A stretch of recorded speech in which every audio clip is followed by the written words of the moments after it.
to all my Capricorns. I am shooting this in 4K. 4K looks so much crazier, but let's get into it for the Capricorns. If you'd like to contact me for a personal reading, my email address as well as prices are in the description box below as usual. So the cards that I come up with are the Chariot, Three of Swords,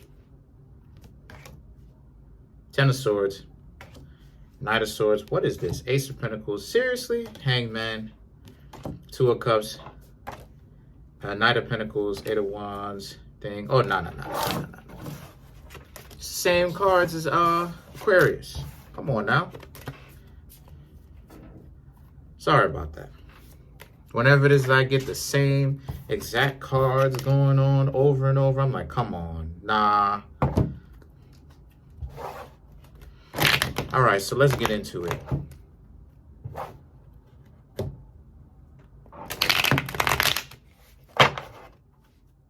right, here we go. So you have the Six of Swords, High Priestess, the Ace of Cups. This is for Capricorn. Temperance, Emperor, wow. The Moon, Two of Wands, Seven of Pentacles, ooh. Three of Wands, Eight of Swords.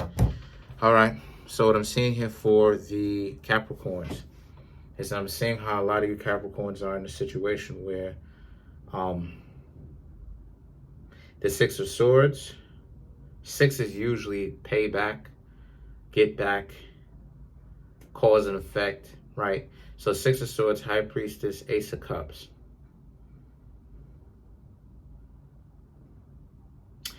On Saturn, which rules Capricorn, has a six-pointed tornado, a six-pointed star, or not six-pointed star, six-pointed tornado on it, or a six-sided tornado on it, which they call the Eye of Saturn. Very ironic. Just thought that I'd throw that out there. But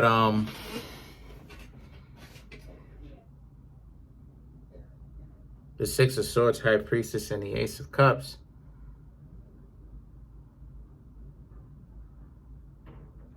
This is something where a lot of you Capricorns, right, are kind of worried about where your love life is going to take you, and kind of thinking about how you should have made better decisions. But you can make better decisions, though. If you're still here, you can make better decisions, because the Temperance and the Emperor, the Temperance and the Emperor represents. The Temperance represents this is a much more smooth way of transitioning from one part of your life to another. And then the Emperor represents what it is, who and what you're transitioning into.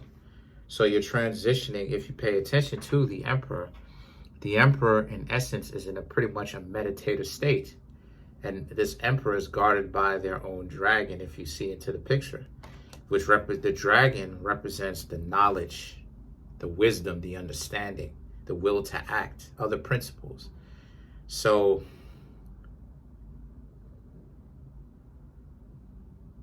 you sitting up there having the mentality of, oh, you're the outcast. That's good. That's good, because the king is essentially an outcast in the king's own kingdom, right? The king can't go out normally and hang out with everybody like that. The king is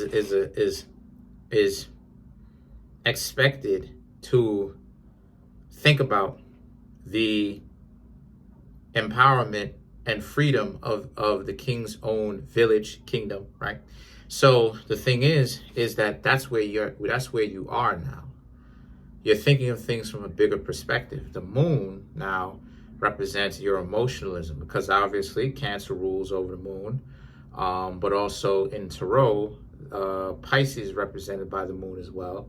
Either way it goes, whether you're talking about Pisces, whether you're talking about Cancer, it's still water signs. So it still has something to do with emotionalism, right? Dealing with powerlessness. And where exactly is it that you think you or falsely perceive yourself as being powerless enough for you to actually understand that you're really not powerless like that. The reality of the situation is you may have chosen to do certain things, but one of the things that most people are afraid of is accountability. And that's what Saturn is about, responsibility and accountability. So as long as you do the Saturnian thing, the Capricorn thing, take responsibility for the things that happen in your life, good and bad, and you make greater the good, you change for the better the bad, you should be doing fine. And when it comes to love, you will find a type of love that means more than a relationship between two people kind of love. You'll find self-love, self-respect, because self-respect and self-love is what matters more than being in a relationship with another person. Excuse me.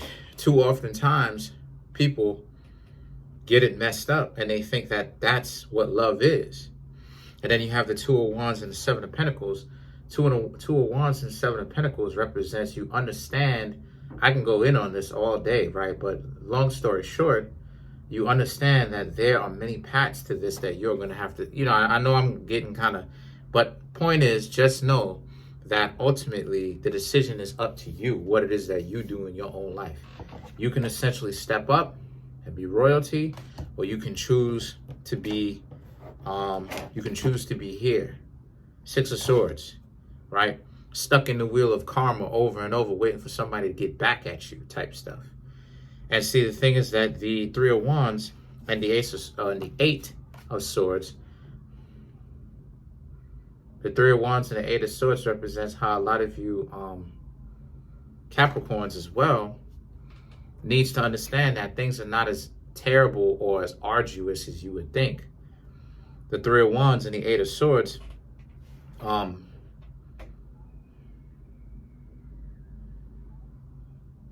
Three of Wands represents how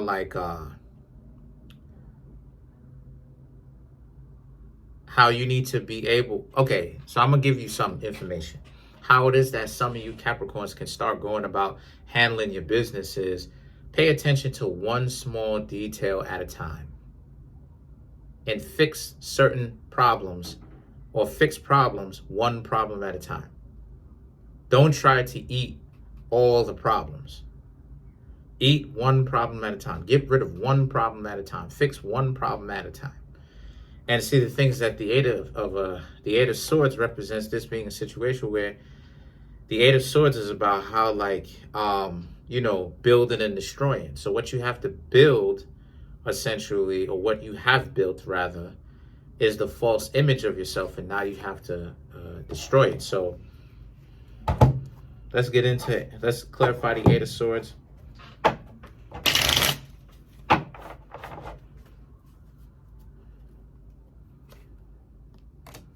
Two of Cups, Ten of Pentacles, Seven of Cups. So the Two of Cups represents, if you want to get better at relationships, you have to get yourselves into more relationships. Ten of Pentacles, Seven of Swords, right? If things don't necessarily go well in a relationship, try to take a look at what you did right. Try to take a look at what you did wrong. Try to take a look at what the other person did right. Try to take a look at what the other person did wrong. And really evaluate it honestly. And then from there, change your behavior from there, right?